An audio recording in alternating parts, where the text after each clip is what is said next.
You try to do some good, and suddenly everyone's obsessed with where you poop. There have been incidents of transgender bathroom panic popping up across the country lately. The latest example is Houston, where the city passed a non-discrimination ordinance called HERO, the Houston Equal Rights Ordinance. Never mind that it covers people ranging from seniors to immigrants to veterans, and never mind that it covers areas ranging from contracts to housing to employment. No, opponents of the bill have focused on one specific aspect: transgender people using the bathroom. As in, they would be allowed to. According to opponents of the bill, non-discrimination would mean letting men in dresses assault women in the bathroom. This ordinance will allow men to freely go into women's bathrooms, locker rooms, and showers. That is filthy, that is disgusting, and that is unsafe. This message has been repeated in one state after another, and it's why we can't have nice things. There are so many problems here, starting with transgender women are women. So we're not talking about men in the women's room, we're talking about women in the women's room. Also, really filthy, disgusting, and unsafe? Settle down.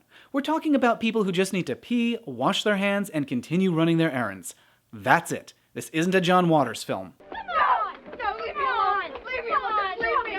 And what is this fantasy scenario that anti-trans groups are cooking up, that men are willing to go to extraordinary lengths to simply hang out in the bathroom near peeing women? Oh, I'll completely change my life, transition to a new gender at great personal risk and expense, struggle for years to gain the acceptance of my family and friends and coworkers, but secretly, I'm doing it all so that I can stand near the hand dryer in the women's room. One of the worst offenders here is Mike Huckabee, who had this to say. Now, I wish someone had told me when I was in high school that I could have felt like a woman when it came time to take showers in PE. I'm pretty sure I would have found my feminine side and said, "Coach, I think I'd rather shower with the girls today."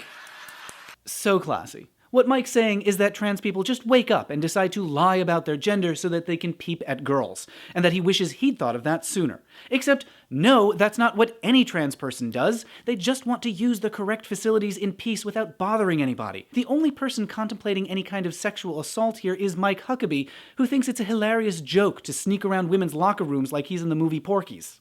But wait, isn't there a chance that some trans person could assault somebody in a bathroom? Well, yeah, that could happen someday. Maybe. The number of times it's happened so far? 0. Literally 0. States like Rhode Island and Hawaii and Oregon and Vermont have had trans-inclusive non-discrimination bills for years, and they've had not even one case of a transgender person harassing anyone in a bathroom, let alone assaulting. But you know who does get assaulted in bathrooms? Trans people. A study by the Williams Institute showed that 70% of trans people had been harassed just for using the bathroom. About 10% had been physically assaulted. Public restrooms are unpleasant enough as it is. Now imagine if every time you had to use one, some stranger would start yelling at you or try to drag you out, probably without washing their hands before returning to work. So if people like Mike Huckabee are really so concerned about bathroom safety, I have a great solution. Make all bathrooms trans only. The research shows it's not trans people who are committing violence, it's cis people who've been exhibiting behavior that is filthy, disgusting, and unsafe. Thanks for watching. Let me know your thoughts in the comments and at Matt Baum on Twitter. And check out my book, Defining Marriage, for personal stories from the last 40 years of fighting for the freedom to marry. And now, if you'll excuse me, nature calls.